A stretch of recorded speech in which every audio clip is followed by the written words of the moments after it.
And we're live. Better get a Dyson. We get this question all the time. This is another Patreon question, but I'm not sure we've asked it of Danny. What's the largest animal you think you could kill in a UFC cage match? A man. No weapons, just you and your board shorts. Pick your animal. Coyote? I think I could kill a horse. I think I could get around its initial rear up and the hooves coming down. Arm drag it, get behind it somehow, get on its fucking back, arm dragging in this apply a rear naked choke. I could turn out the lights on a Clydesdale. Can you put your arms like a Clydesdale? Yeah. You heard it here. That's absurd. That's a lot. I do like that you picked a large herbivore, though. I like the way you're thinking. I got $10,000 on the horse. I'll bet my entire stake in loadkings.com that the horse beats your ass. What would a horse do to you, though? All it can do is rear up, and it'll get tired eventually. Okay. Horses have been fighting off lions since time immemorial. Kyle, you act like horses have a winning record against lions. They do have a winning record against lions. And I thought horses were native to Europe and lions not Africa. in a UFC you sure they even encountered each other? Saber-toothed tigers. Like this has been happening for a long time. Kyle, if you put a saber-toothed tiger and peanut butter in a UFC cage, the peanut butter being the name of the horse, then Buttercup. The Buttercup, that works. In the cage, the horse loses its the advantage it might have had. It's going to lose. Yeah. It's going to stomp you and kick you to death. As soon as that horse realizes it's in a fight, you're dead. Danny, I'm thinking you should switch over to a cow. Here's the thing about horses. Horses do the most damage to human life when negligent stable boys get behind the horse. They're powerful on the backswing. They're not powerful on the rear up and stomp. When they fall off the horse and land on a rock, that's a problem. But that's not part of your strategy. You're not going to I'm telling you guys right now, I would bulldoze a horse into the ground and choke it unconscious. I don't think it'd be an issue even. Can you even get your arm around a Clydesdale's entire neck to choke it? Look at my arms, dude. Yeah, but it does have long arms. Do those long arms make guillotines easier or harder? Long arms? Yeah. Guillotines? The best guillotiners I know are all short arm guys. Chad Mendez, Uriah Faber, Joseph Benavidez. Speaking of midgets earlier, they're all borderline in that category. I love that their team I've got alpha a male. timestamp video right here of a miniature horse beating the shit out of a man. They always do this. They find some guy who doesn't have Danny's level of horse fighting skill. Woody, mute the video. You don't need the audio. It's just some bitch explaining what's happening. But there's a little bit of light background music, like that might be owned by someone. A bigger problem than you think. Let me know when I can watch this, dude. I'm in a minute and 50 seconds. I'm paused. Okay, can I just? Well, we'll watch it together. He timestamped it, so let me know you're ready. Great, I'm ready to go. Ready, set, play. All right, so slow mo. The guy's falling off the horse. Oh my god, he's terrible at fighting. He's being bitten by a horse. Oh, wait, this is CGI. They're showing you the teeth of a fucking horse. They're showing you the weaponry. That's terrible. And the horse isn't going to get me with those back teeth. I mean, if it hits you with the back teeth, the fight is done. Look at the CGI. That's you, Danny. Oh, this is good. That's Danny. Woo! Freaking out. She said once the pony realizes that he's in a dominant position. Look at him. Look at his back skin getting pinched. By See? Look, if Federico weren't there, it'd be GG. Look at Federico. That is a minor injury. The horse attacked him on the ground, and we all think it was funny. Look at that bite. And that's from a little one. And you said, okay, how big is a miniature? A Clydesdale is what he said. So he was riding the miniature horse. I think it didn't want to be ridden. He fell off the side, and then the horse bit it in the back. See, this is what they do to me, Danny. I'm aware of this debate technique. I say I could beat up a deer, and then they show some picture of a guy who doesn't even want to be in a deer fight, really, losing. No. You need to train, right? You need to come in, you have your anti-deer strategy, and then you attack the deer. Deers are herbivores. They're not meant for attack. Okay, but hold on. Let's say that miniature horse is the biggest miniature horse ever, at 350 pounds. That's the biggest miniature horse size, 350. Ever. Give me a guess on the size, like a nice big male Clydesdale. What do you think? Like Clydesdale. Oh, boy. 1,500 pounds. 2,200 pounds. Dude. Woody, did you ever compete jiu-jitsu? Yeah. How much does a Honda Accord weigh? The easiest division when you're competing jiu-jitsu is when you're an absolute and you're taking on the super heavyweight guys. Why? Because they get tired the fastest. I just dance around the horses, ring. animals known for their low endurance. Dude, this thing is closer in weight to a family sedan. They're carrying way too much muscle, those Clydesdales. They got to spend their energy somehow. It's going to go quick. If I can bring in a handful of carrots into the ring, it's going to go even better for me. But I'll grab that thing by the fucking mane. You might as well put those carrots right up your ass, because that's where the horse is going to be in no time fucking flat. And then it's going to fuck them deeper into my body. It's going to pull them out first. I'm watching a horses defending themselves from stupid people montage, and it's just one horse after another KOing motherfuckers. Dude, horses are big, stupid creatures. I could absolutely best one. Dude, this thing would destroy you. No. It's a Clydesdale. Dude, look up highlights of me doing BJJ on the internet. I was borderline Look up highlights of horses pulling fucking wagons. You showed me a highlight of some. You ever seen Bonanza? Russian farm cousin fucker getting bit Drunk. and screaming by a horse that weighed 5 pounds. I'm to not illustrate my dangerous point that a Clydesdale would just kill you. Yeah, all you illustrated is that Eastern Europeans are inferior. All I could think the whole time was these people are ugly and stupid, and I would kick that stupid mini horse right in the face. Yeah, that guy looked poor. Dude, there is a whole industry of horse videos about misleading thumbnails with perspective. Like, look up big horses, and some of these images are absurd. It's like standing next to a skyscraper or something, and it's half as big. Oh, yeah.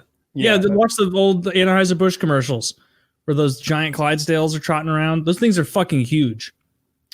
It would stomp on you, even if accidentally. I feel like a horse I could kill a baby elephant. I could kill a tiny horse like that was like. I could kill that miniature horse. I could kill that with my bare hands. I could kill not a full-grown kangaroo. That would kill me. Not like a python, not one of those big ones, not unless I could really get its head right at the start and start smashing it. If it ever got it like wrapped around me, I'm dead. How about a blind, handless chimp? Well, blind helps a lot. Yeah. Chimps are dangerous. Chimps are fucking. But if I can keep its teeth away from me, obviously I'm going to win. But I feel like it's going to bite the fucking shit out of me, man. Those things have chompers. It would. Everyone does that. They do that. So they've said I can't beat a bird. Right? And then they say, look, this bird slightly wounded a person's forearm with its talons. Right. And then the guy took it and he banged the bird like he was Bam Bam in the Flintstones, because birds have hollow bones and even the big ones weigh 14 pounds. Good reference. Thank you. It works for like 1% of our old audience. Yeah, I get that reference. Yes. So like birds are easy to beat. They're just too small. We're too big. Right? Anyone can beat a bird. And the fact that like you'll walk away with a puncture wound in your palm doesn't mean the bird is going to beat you. I'm genuinely upset you guys aren't with me on this one. We're so not with you. Dude, Woody's a little bit on your side. Yeah. Listen to me. Woody, stay with me. Okay. Horses are completely dominated by human beings. True. We use them to make our glue. True. They can't do shit unless a redneck pulls out some metal and some nails and makes them a shoe first. Little girls at rodeos lead them around while wearing sequin dresses and cowboy hats. Horses are our bitch. I am a Brazilian Jiu-Jitsu purple belt, 3 stripe. I feel like Danny, as a jits guy, understands how powerful grip is in fighting, right? If I took Danny and took away his fingers and just gave him stumps or even hooves, he wouldn't be half the fighter he is now, right? If I gave you hooves, or even a hoof. Did I say it wrong? Anyway, or even if you were to provide him a hoof or two. If you took away you pronounced it correctly. The premise is just so absurd. It's hilarious. Because now I'm imagining Danny with hooves. If I had no hands, if I had the hooves, then I might lose to that bird I'm talking about, because grip is the beginning and end of my fighting techniques. Yeah. Wait, right? if you had what instead of hands? Hooves.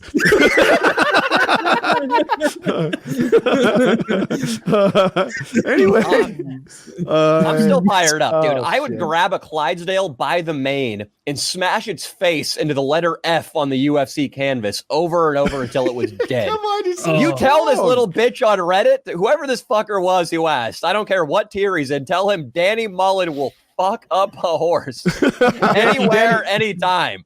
Danny, there are a lot of laws that protect animals from cruelty. However, I don't think anyone would take issue with you doing full on combat against a Clydesdale horse with your bare hands. They'd be like, They'd be like, hey, there's a man who wants to fight a horse to the death. They'd be like, oh my God, is this like that bullfighting? He's going to use spears and fucking trap it in. No. He wants to step into actually a UFC cage, which doesn't make any sense whatsoever because the horse could just jump right out. And he wants to fight it with his bare hands. A Clydesdale, actually.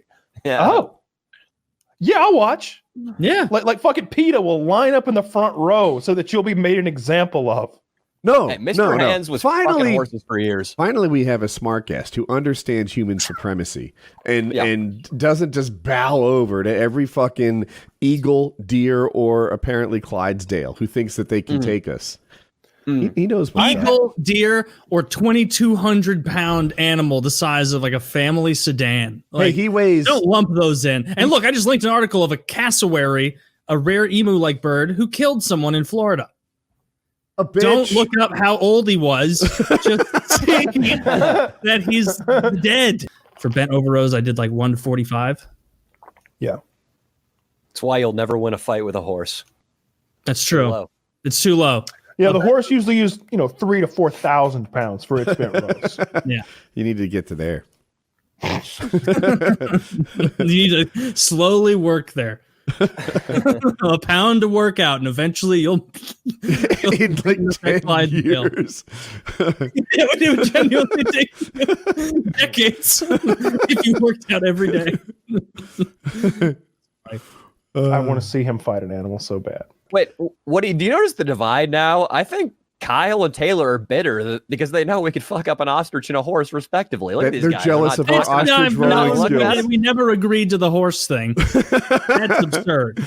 God, I hope you're, I still think that there are eagles that would kill Woody if they were so inclined. I hope you're attacked by an angry Clydesdale.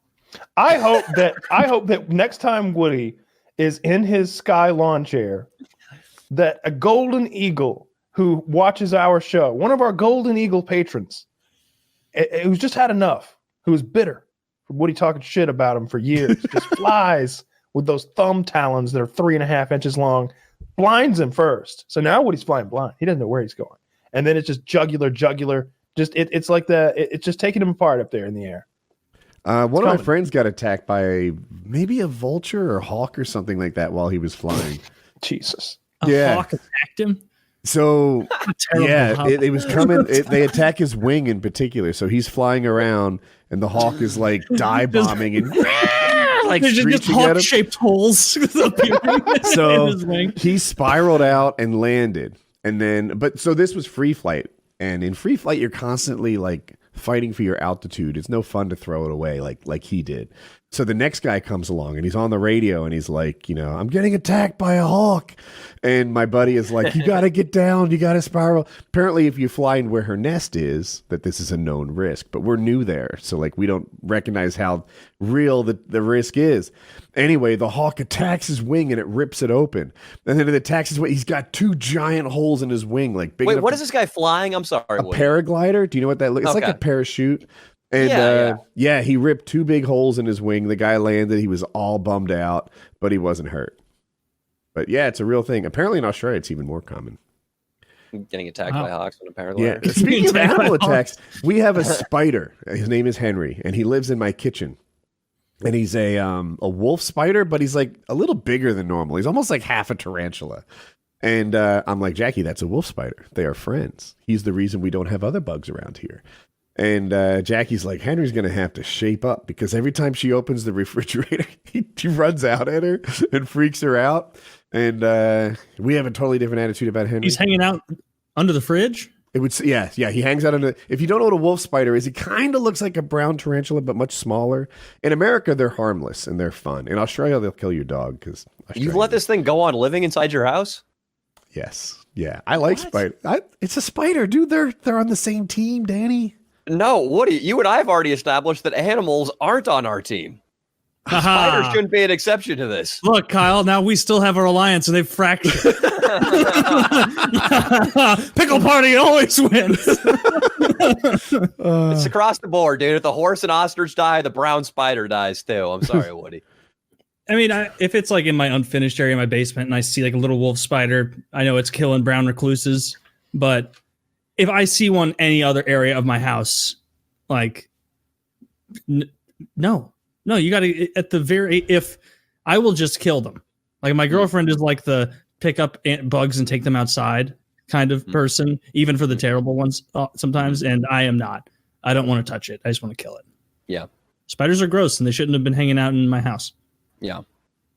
So, I mean, you know what? I know I can take a spider because I've done that many times before. Undefeated. I give spiders a thrashing. An absolute thrashing. No mercy for fucking spiders. They get killed the moment I see them. I kill them every single fucking time. No. So I don't cohabitate with spiders. That $45 salt bug killing gun was the biggest waste of money. Tell me more, because I've always wanted one. He just salts his food from afar. Not even that far. Unless I'm within 3 feet of my plate, I'm not getting any salt.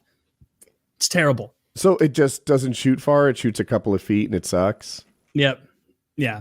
Like it's like good enough that that you could make a spider 6 feet from you pretty angry.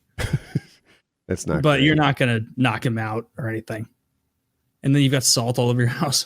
So it's kind of a stupid thing. You've got salt all over. It's true. Yeah, the best way to do it is I just take like a kitchen rag and then snap it like it flies or whatever. So anyway, that's the bug killing discussion. Yeah, I have a lot of bugs in my house. Yeah, well, I mean, this time of year, not really, but during the summer and spring, like, because I lived like right next to a forest, like there's so many bugs in my yard. And I have this company come out and spray my yard during the summer, like once a month to like, it's some like, it just like really minimizes the amount of ticks. Yeah, DDT for my dog. Yeah. And so, well, I don't know what it is. I know that's what it is. Yeah. Well, that's what they're doing. They're coming and they're spraying my yard so that I don't get ticks in my house or on my dogs. And that's one of my favorite episodes of The Sopranos when Tony's at like the lawn and garden place and the guy's like, I can't remember what he's got. Tony's got bugs of some kind. I can't recall what kind. And the guy's like, we got this organic stuff, and Tony's like, yeah, I already tried that. It's not working so great. He's like, looks around, make sure nobody's listening. You got any DDT back there? He's like, no, they made us stop carrying that like a decade ago. Come on, you maybe got a little laying around though. It's just like Tony's shady with everything he does. Like if he gets that's the one where like the owner of that shop, I think, thinks that Tony is mad at him, and Tony has no idea what's going on. Like with their kids. You're close. It's right? Tony's son has gotten in a fight with another guy's son, and Tony doesn't even know about it. But Tony sees that guy's father, like the boy who'd fought his son's father. And he goes, hey, and Tony happens to be holding an axe. Yeah. And this guy is like terrified of Tony. Like Tony's standing there. He's like, you need to come over to that. He's like waving the axe around. Like, you need to come over to the house. We'll have a few hot dogs and burgers with the boys, have a couple of beers. And he's like, I don't know, Tony. I don't even know if these kids are friends anymore. You know how people grow apart, That's also the one where Tony gets the cop, like, gets him like reduced to like the fucking evidence locker or some shit, and he's not eligible for overtime, so he has to get a job at the same lawn and garden supply place. Oh, and then he feels bad about it, gets him rehired. No, he does not get him rehired. He offers him a bribe, and the guy turns the bribe down, and then he just ends up working at lawn and garden place forever, I suppose. And that was the end of his tale. That was the end of his tale. No happy endings on The Sopranos.